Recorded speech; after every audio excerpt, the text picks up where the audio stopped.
Olá, bem-vindos ao nosso devocional sobre o Sermão do Monte, baseado em Mateus 5, 6 e 7. Hoje é o 12º episódio e hoje falaremos sobre uma questão de honra. E o nosso texto de hoje é Mateus capítulo 7, versículo 12. E diz: em todas as coisas, façam aos outros o que vocês desejam que eles lhes façam. Essa é a essência de tudo o que ensinam a lei e os profetas. Hoje falaremos sobre uma questão de honra. Gosto de chamar este texto um mandamento estranho que Jesus deixou. Um mandamento estranho. Yeah. Todos já ouvimos e provavelmente alguns de nós já usámos este dito popular: não faças aos outros o que não queres que te façam a ti. Muitos atribuem esta expressão a Confúcio, filósofo e pensador chinês, alguns séculos antes da vinda de Cristo. Ainda assim, essa expressão aparece também nos ensinos do judaísmo, do hinduísmo e do budismo. Nós vamos lá vê-la, encontrá-la, tornando-se entre nós um provérbio até hoje em dia popular. De facto, essa expressão encerra um princípio importante nas relações interpessoais. E o reino de Deus tem que ver com isso. Relações interpessoais e também, de alguma maneira, com o que está descrito nessa expressão popular. Ou seja, devemos retrair-nos de dar, fazer ou dar aos outros aquilo que não queremos que façam, digam ou nos deem a nós. É importante essa expressão, esse princípio, mas fica um tanto ou quanto incompleto, pelo menos no reino de Deus. Apenas nos informa essa expressão do que não fazer, ou seja, apela à inação, ao afastamento, não estimula ao que fazer, à aproximação dos outros. Apesar das semelhanças com as palavras de Confúcio, o que Jesus, penso eu, quis dizer-nos e trazer-nos, sem sombra de dúvida, ele foi trazer um maior peso, um maior desafio, uma maior responsabilidade nas nossas relações dentro do reino. Jesus não se centra ou enfatiza no que não fazer, mas inspira e desafia ao que, por causa do que somos nele e aprendemos dele, devemos fazer uns aos outros. O reino é uma questão de honrar o próximo e para isso é necessário saber o que não fazer ou dizer, mas sobretudo estar seguros e praticantes do que fazer e dizer. Honrar não é só falar bem de alguém, é também falar bem com alguém. Mas mais, honrar é sobretudo fazer o que é esperado por alguém. Por exemplo, o primeiro mandamento com promessa que surge na palavra de Deus é honra teu pai e tua mãe a fim de que tenhas vida longa na terra que o Senhor, o teu Deus, te dá. Está lá em Êxodo capítulo 20, verso 12. Ou seja, não são só palavras ou algumas ou ações. É acima de tudo uma postura de caráter, de coração, uma escolha independentemente do outro. É alguma coisa pessoal, alguma coisa que parte de nós, independente do que é que vem do outro lado.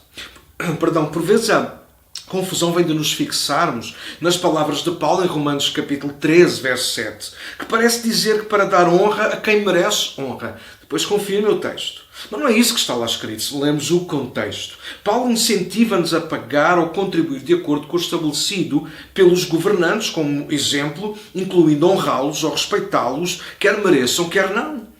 A posição que os pais ou as autoridades ocupam na nossa vida, sejam ou não merecedoras ou dignas, deve levar-nos a honrá-los, ou seja, a respeitar, a submeter, a não faltar ao respeito, mesmo que tenhamos que ir contra, até aí podemos e devemos honrar. Honrar não tem que ver então com o exterior, com o que se passa fora, com os outros até, mas connosco mesmos, com o coração bem resolvido, em paz e grato no Senhor, de forma a que tratamos e lidamos com os outros como queremos que a tratem e lidem connosco, e mais, como Deus tem tratado connosco desde o dia da nossa salvação até agora. O primeiro aspecto a sublinhar é que honrar é uma questão de natureza. Honrar é uma questão de natureza. Naqueles dias, e talvez ainda nos nossos, este parece ser o que chamo de mandamento estranho. Sublinho novamente. Porquê? Porque a filosofia que reinava e que reina sobre relações é que cada um sabe de si. Cada um cuida de si. Não devemos meter-nos na vida dos outros, nem deixar que os outros se metam na nossa. Infelizmente, isto é verdade. Mas o ensino e a vida de Jesus vieram contrariar precisamente este estilo de vida. No reino de Deus não fazemos para ser, mas porque somos, então fazemos. Porque somos filhos de Deus, então agimos como o Pai Celestial. Já falámos isto, Mateus 5,48. Assim como Jesus não escondeu quem era, a sua natureza, a sua proveniência, a sua missão, através das suas palavras e obras, assim também nós, os do reino, devemos seguir as suas pisadas. A missão de Jesus, para além do auge ser naturalmente a cruz, foi também levantar, dignificar, valorizar, ou seja, honrar o ser humano. A nós, caído pelo pecado, pelas consequências, pelas más escolhas que cometemos e fazemos. Jesus não aprovou o pecado, jamais o aprovará, mas sem dúvida amou e ama o pecador. E fê-lo não só com palavras, com intenções, mas sobretudo com ações. Comendo à mesa com pecadores, indo à casa deles, por exemplo. Jesus honrou mulheres marginalizadas que tinham possivelmente vidas complicadas e até de má fama.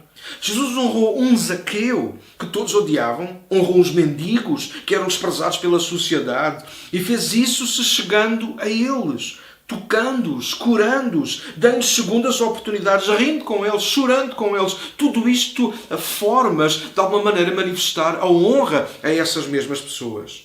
Honrar para Cristo não era uma simulação, fingimento, engraxamento, para tirar partido de alguma coisa. Honrar era e ainda é a natureza de Jesus. Nós, os do reino, precisamos honrar os outros, partindo não do que eles ainda não são, mas de quem nós já somos em Cristo. Não precisamos ser hipócritas ou cínicos para honrar o que não é digno de honra, claro, e muito menos aquilo que for ou estiver errado na vida de alguém. Mas podemos seguir o exemplo de Jesus e olhar para além disso, olhar para o potencial, para o coração e aceitar e promover que todos, assim como nós mesmos, tenham a mesma oportunidade para Deus através de Jesus Cristo. Vivemos numa sociedade que honra feitos em vez de pessoas. Que honra como moeda de troca só para alcançar às vezes um lugar ou prestígio. Nós, os do reino, precisamos fazer diferente, mas para isso precisamos ser diferentes também. Se fomos e somos honrados por Deus, mesmo sendo falhos, então precisamos fazer o mesmo aos outros. Não por causa do que ainda são, mas por causa de quem Ele, Jesus, é e por causa de quem nós agora somos nele. Em segundo lugar, honrar é uma questão de liberdade. Na verdade, Jesus ensina os seus discípulos a não aceitarem uma vida insonsa, desinteressada, desinteressante e desligada dos outros. E aponta para um caminho mais excelente, o amor. O amar os outros com o que somos. Temos e fazemos da mesma forma que fomos amados por Ele. E isso é sem dúvida liberdade. Amar é ser livre. Honrar é ser livre. Ou para honrar, se quisermos, precisamos ser e estar totalmente livres. Livres da bajulação, da hipocrisia, dos interesses pessoais. Livres de esperar pela recompensa dos outros ou do prestígio no meio de alguma coisa ou no meio de alguns. Afinal, honramos porque fomos e somos honrados em Cristo. Só podemos dar aos outros, ouçam isto, tratar os outros e falar aos outros como gostaríamos que o fizessem connosco quando somos verdadeiramente livres. Para honrar não podemos estar presos ao que os outros são, fazem ou dizem, ou aquilo que eles não são, não fazem ou não dizem. Honramos porque queremos imitar o Pai Celestial. Queremos andar nas pisadas de Cristo. Queremos manifestar o Espírito Santo que agora habita em nós. Um dia Tiago teve que colocar em ordem a honra dentro da igreja, no tempo dele. Mas, se calhar, estas palavras têm que ser para o nosso. Talvez com outras características, com outros meandros. Mas preste atenção àquilo que Tiago diz no capítulo 2. Eu vou passar a ler alguns versículos do capítulo 2 de Tiago. E ele diz: meus irmãos, a fé em nosso Senhor Jesus Cristo, Senhor da Glória, é incompatível com atitudes de parcialidade em relação às pessoas. Se no vosso local de reunião entrar uma pessoa muito bem vestida e com joias nos dedos, e ao mesmo tempo chegar alguém que é pobre e mal vestido, se considerando a aparência vistosa do primeiro lhe derem preferência, dizendo-lhe para sentar no lugar de mais destaque, e se disserem ao pobre para ficar mesmo de pé ou num canto da sala, não estarão a estabelecer diferenças e a fazer juízos determinados por pensamentos condenáveis? Se cumprirem a mais importante lei de Deus, diz ainda Tiago, contida na sua palavra, que é ama o teu próximo como a ti mesmo, então fazem bem. Mas ao fazer distinção entre pessoas, estão a pecar e tornam-se culpados de transgredir essa lei de Deus. Podemos afirmar que Tiago está a alertar, corrigir e condenar a falta de honra que foi substituída por bajulação e juízos de valor alimentados pela aparência dos outros, mas que revelam a essência de quem age dessa maneira. A honra não pode ser motivada pelo exterior, mas sempre motivada no nosso interior.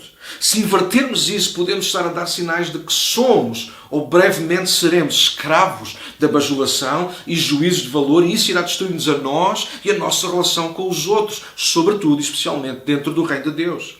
Honrar vem de quem é livre e, por essa razão, honrar também liberta os outros. Repito, honrar não é só dizer bem de alguém ou se alguém tiver bom comportamento.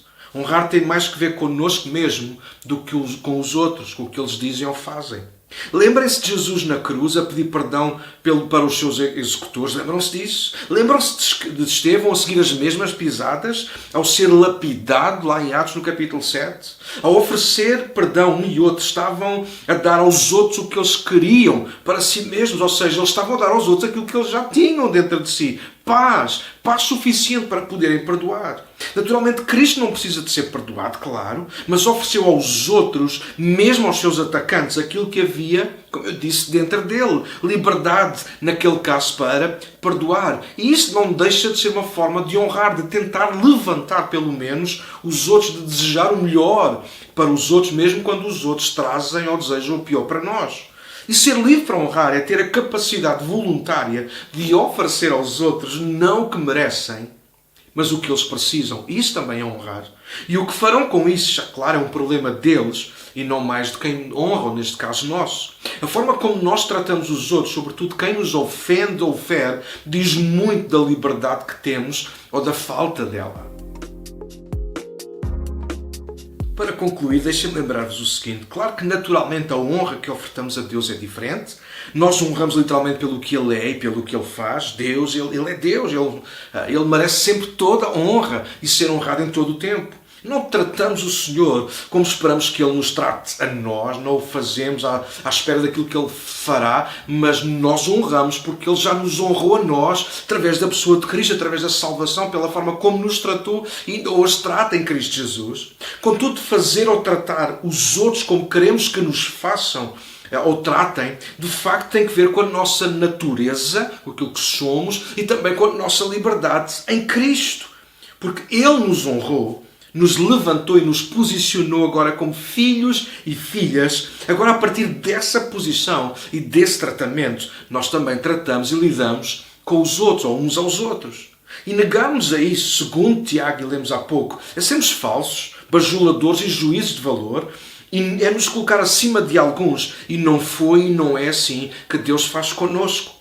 A honra é imprescindível no reino de Deus. Sem ela seremos para sempre escravos e dificilmente experimentaremos um novo nascimento, a novidade de vida, a liberdade que há em Cristo Jesus. E deixa-me sublinhar só uma pequena coisa que está neste mandamento estranho, Mateus 7,12. Nós devemos fazer aos outros aquilo que queremos que os outros nos façam, não é? Honrar, de alguma maneira cuidar bem dos outros, independentemente daquilo que eles são, eles nos fazem. E vê como é que termina esse versículo. Jesus só usou esta expressão 2 vezes, quando deu o mandamento de nos amarmos uns aos outros, porque disse depende a lei e os profetas, não é? Amar a Deus acima de todas as coisas, amar o próximo como a nós mesmos. E este é o resumo, dizia Jesus, de alguma maneira, da lei dos profetas, o amor. Mas é interessante que aqui Jesus diz exatamente o mesmo no final desse versículo 12. Ele diz que se nós fizermos aos outros o que queremos que os outros nos façam a nós, então nós estaremos a cumprir a lei e os profetas, porque tudo isto, honrar, tem que ver com amor.